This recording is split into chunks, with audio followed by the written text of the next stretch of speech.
Hello everyone, welcome back to the channel Battleverse. Today we are diving into one of the most dramatic and unexpected events of the ongoing Russia-Ukraine war, a clash in the skies that revealed not just the raw power of modern weapons, but the brilliance of strategy and the patience of a nation determined to outthink its opponent. The story of Ukraine waiting for a Russian jet formation, allowing them to advance with confidence, and then unleashing a devastating strike that wiped them out, is not just a military incident, but a symbol of how brains can defeat brawn, how timing can be more important than numbers, and how resilience can overcome arrogance. To understand this fully, we need to break it down into layers: what was seen from the outside, what happened inside command centers and cockpits, how both sides performed under pressure, the safety measures that shaped the decisions, the unique tactics that made this possible, the cost of such a clash, and finally what it means for the future of this war and beyond. On the exterior level, the scene could have been mistaken for a demonstration of Russian air dominance. A formation of Russian fighter jets cut across the skies, sleek and intimidating against the light of the rising sun. These weren't just random aircraft. They were among Russia's most prized fighters, the Su-35s and Su-34s, modern war machines designed to project fear and control. Their wings glistened as they maintained formation, their positions tight, their spacing precise. To any observer, the exterior impression was of a professional, disciplined, and technologically superior air force moving in with confidence. The Russians wanted to show power in numbers, to intimidate, to dominate the psychological space as much as the physical sky. They believed their exterior projection of strength would overwhelm Ukraine's defenses before a single shot was fired, but what they did not see was the counter-exterior setup Ukraine had quietly built. From hidden locations across fields and forests, mobile missile batteries remained silent. Radar units stayed passive to avoid detection. Ukrainian air defenses deliberately concealed their strength, presenting an exterior picture of vulnerability. The Russians believed the skies were clear, but what looked like weakness was in fact a calculated trap. Inside the story, the contrast becomes sharper. In the interior of Russian cockpits, the pilots sat surrounded by advanced instrumentation. Screens lit up with radar sweeps, navigation markers, and communication feeds from command. They were confident, maybe too confident. To them, this mission was routine: suppress Ukrainian air defenses, show presence, and force Kiev into hiding. But that interior confidence blinded them. On the Ukrainian side, the interior looked entirely different. In underground command centers and mobile radar trucks, operators stared intently at glowing green blips on screens. They were patient, whispering updates, relaying coordinates, sharing data fed not just from Ukrainian sources, but also from NATO satellites and Allied surveillance aircraft orbiting quietly beyond the horizon.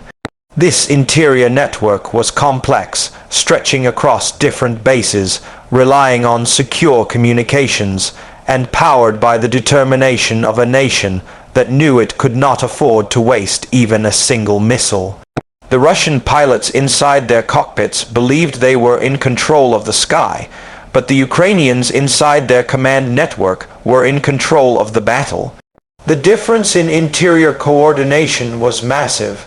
Russia's pilots relied heavily on individual reflexes and command orders, while Ukraine relied on a collective intelligence web that worked like a single brain. Performance under fire revealed the truth.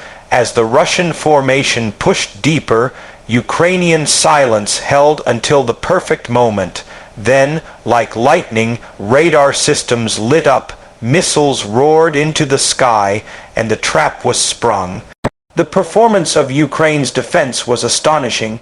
Patriot missiles, with their blistering speed, launched upward, their guidance systems locked onto targets, NASAMS and Soviet-era Buk systems joined the volley, creating a wall of firepower. Russian jets immediately responded, flares exploded in the sky, chaff was released to confuse incoming missiles, and the pilots began sharp evasive maneuvers, twisting and rolling to escape.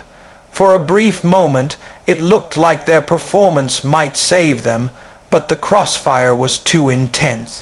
Ukrainian operators had calculated the angles, saturating the sky with enough missiles that not even the best evasive maneuvers could succeed. Jets began to explode mid-air, fiery wreckage raining down. Some managed to eject, parachutes opening against the smoke-filled backdrop, but the formation was shattered. The performance gap between a complacent offensive and a prepared defender was laid bare for the world to see. Safety, a critical element in any battle, shaped every decision. For the Russian pilots, safety meant relying on the built-in features of their aircraft: radar warning receivers to detect incoming missiles, electronic countermeasures to jam radar locks, and the ultimate fallback of an ejection seat if things went wrong. But these safety measures are reactive. They only come into play once the danger has already arrived. Ukraine's approach to safety was proactive. Instead of risking their limited air fleet in dogfights they could not win, they kept their jets grounded, preserving them for when they were most needed. Their safety lay in patience, in minimizing exposure, in striking only when the odds were decisively in their favor. Civilian safety was also a consideration. By timing the engagement to take place over open areas away from urban centers, Ukraine reduced the risk of falling debris causing casualties on the ground. In this sense, safety was not just about protecting their own forces, but also about shielding their population from unnecessary danger. The unique selling point of this entire operation was deception and patience.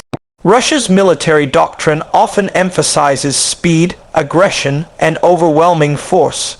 Ukraine turned that against them by presenting a picture of weakness, by waiting silently, by refusing to reveal their positions too early.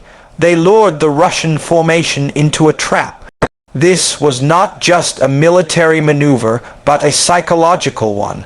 The Russians believed they were the hunters, but they were being hunted. The uniqueness of Ukraine's approach was in using intelligence from allies, blending it with their own battlefield awareness, and creating an unpredictable environment where Russia's usual superiority became a liability. The operation showed the world that Ukraine was not merely surviving, it was innovating, adapting, and finding ways to punch far above its weight. The price of this clash was staggering, especially for Russia. Each Su-35 jet costs around $85 million, and losing multiple in one engagement represents not just millions of dollars in hardware, but years of training, prestige, and symbolic power. To lose such advanced machines in minutes is a financial and psychological blow that money cannot easily repair. For Ukraine, the price was far smaller in material terms: missiles fired, resources spent, but the value they gained was immense. They destroyed expensive enemy equipment at a fraction of the cost, proving again that asymmetric warfare favors the smarter, not necessarily the stronger. The morale boost for Ukraine's people was priceless. For Russia, the loss was measured not just in money but in global perception. Their supposed air superiority suddenly looked fragile. In conclusion, this battle is about more than jets being shot down. It is about a smaller nation showing the world that courage, patience, and intelligence can defeat arrogance and power. Ukraine waited, watched, and struck at the perfect time, turning Russia's confidence into chaos. The skies over Ukraine are no longer safe for Russian pilots, and every future mission will carry the shadow of this defeat. For the Ukrainian people, this victory is proof that they can stand against a larger foe and even turn the tide when the odds seem impossible. For the world, it is a lesson in modern warfare. Success does not belong to the biggest army or the most advanced technology, but to those who can think smarter, act faster, and strike with precision at the right moment. And so, the destruction of a Russian jet formation by Ukraine is not just a military win. It is a story of resilience, a demonstration of strategy, and a reminder that in war, sometimes the hunter becomes the hunted.